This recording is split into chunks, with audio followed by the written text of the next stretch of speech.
হাই everyone, মই যাবলৈ ওলাইছোঁ বিশাল অকলে, কাৰণ আয়াত আজি ঘৰত নাই যিহেতু ভাবিছোঁ মই যাওঁ আৰু তাই থাকিলে যোৱা নহয়ে। এতিয়া বিশালত যোৱাৰ আগতে আজি আকৌ শনি বজাৰ যিহেতু শনিবাৰ, তাকে ভাবিছোঁ বজাৰতে বিচাৰি যাওঁ কি নিবলৈ আহিছোঁ। তালৈ নাযাওঁ আৰু যদি বজাৰত পাই যাওঁ বস্তুকেইটা কি লৈছোঁ আপোনালোকৰ ঘৰত গৈ দেখুৱাম। এয়া বজাৰতে পাই গ'লোঁ, বিশাললৈ নগ'লোঁ আৰু।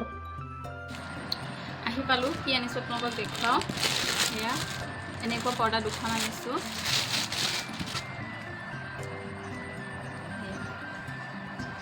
কি হ'ল মানে মোৰ হেভি পৰ্দা আছে, দৰ্জামুখন মানে স্প্ৰিংকেইটা দিব নোৱাৰি, ওলমি যায়। তাকে মই এনেকুৱা মানে পাতল পৰ্দা দুখন লগাই থৈছিলোঁ, কিন্তু মাজতে আমাৰ দৰ্জামুখৰ পৰা ৰাতি পৰ্দা দুখন চুৰে নিলে। এতিয়া মানে কেইদিনমান হ'ল পৰ্দা নাই, তাকে ভাবিছোঁ দুখনমান আনোগৈ। বেলেগ ডিজাইন আছিলে, ডাঙৰ ডাঙৰ ফুল এনেকুৱা মই ভাল নাপাওঁ, তাকে এনেকুৱা চিম্পলত পিংক কালাৰকে লৈ আহিছোঁ। কালাৰো ইমান ভাল নাছিলে, সেয়েহে কেনেকুৱা লাগিছে জনাবচোন। আৰু এটা বস্তু আনিছোঁ,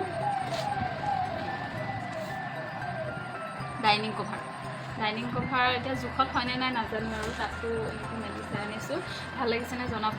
ইয়াৰ কালাৰটো কিবা মোবাইলত মানে চিলভাৰ কালাৰ নিচিনা লাগি আছে, কিন্তু এইটো গল্ডেন কালাৰ হয় আৰু চিলভাৰৰ অলপ অলপ মানে এনেকৈ মিক্স আছে চাগে, তেনেকুৱা আৰু। এইটো চিম্পলকৈ এতিয়া ডাইনিঙত পাৰি চাওঁগৈ হয়নে নাই। এয়া পাৰি দিলোঁ, একেবাৰে জোখত হৈছে, বেছি ওলমি থকা নাই আৰু আগফালে অলপ ওলমি আছে, কিন্তু ছাইডত অলপ। যিয়ে নহওক ধুনীয়াকৈ জোখতে হৈছে বাৰু। আৰু দেখিবলৈ কেনেকুৱা লাগিছে কমেণ্টত জনাব। মোৰ আকৌ বহুত ভাল লাগিছে, চিম্পল ডিজাইন আৰু লাইটৰ পোহৰ পালে যে ইয়াৰ ৰেড কালাৰ পাহিকেইটা ধুনীয়াকৈ পাতকেইটা জিলিকি থাকে, দেখিবলৈ বৰ ধুনীয়া। এতিয়া দৰ্জা পৰ্দাখনকো বোলো লগাই দিওঁ। পৰ্দা দুখন আনিছোঁ, সেইখন দৰ্জা নলগাওঁ বুলি ভাবিছোঁ, কাৰণ ইমান খোলা নহয় এইখন দৰ্জা। আলহী আহিলে তেনেকৈ খোলোঁ, তাকে এইখনতে লগাই দিওঁ, সেইখন নলগাওঁ আৰু। আকৌ কেতিয়াবা চুৰেনে ঠিক নাই, একো বস্তু নাপালে দৰ্জামুখৰ পৰ্দাকে খুলি লৈ গ'ল। কি যে হ'ব আৰু নহয় ক'বলৈ নাই। আৰু এবাৰ সেইটো মটৰ লৈ গৈছিলে, এনেকুৱা অৱস্থা। এতিয়া যাওঁ, এইখন কেনেকুৱা লাগিছে জনাব। এতিয়া পাকঘৰলৈ যাওঁ। আহি মই কচু কাটিলোঁ, কচু ঠাৰি এইখিনি আৰু এইখিনি কচু তৰকাৰী বনাম ভাবিছোঁ। মছলা চছলা ৰেডি কৰিলোঁ। আজি মানে সন্ধিয়াই ৰন্ধা বঢ়া কৰি দিওঁ, আয়াতো নাই কিনো কৰি থাকিম। সন্ধিয়া সময়খিনি ভাবিছোঁ ৰন্ধা বঢ়া কৰি পাছত বহি থাকিম আৰু। তাকে আহিলোঁ, কচুৰে মাছ বনাম আৰু কচু ঠাৰিখিনি এনেকৈ বনাই দিম আৰু। আয়াত আকৌ আমাৰ ঘৰত গৈছে, দুদিনমান হ'ল নাহে, ইমান মানে কৈ আছোঁ আহিবলৈ, তাই নাহেই। এতিয়া টুকটাক অলপ কাম আছে কৰি লওঁ। এইকেইটা কাপ দেখিছেনে, আলমাৰীৰ পৰা ওলাইছোঁ, নতুন কাম, এদিনো ইউজ কৰা নাই। ওলাইছোঁ মানে ডিজাইনটো ইমান ধুনীয়া লাগে মোৰ, চিম্পলত বহুত ভাল লাগে।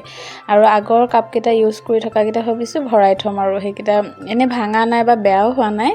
এইকেইটা ইউজ কৰি আছিলোঁ, এইকেইটা থৈ সেইকেইটা ল'ম আকৌ, তাকে ওলাই লৈছোঁ। আৰু এইফালে মোৰ ৰন্ধাও কাম শেষ। এয়া শুকানকৈ বনাইছোঁ সৰু মাছেৰে কচু, আৰু এইখিনি ঠাৰি, নেমু পাতো দিছোঁ দুই এটা। খাবলৈ বহুত টেষ্টি হয় এনেকৈ।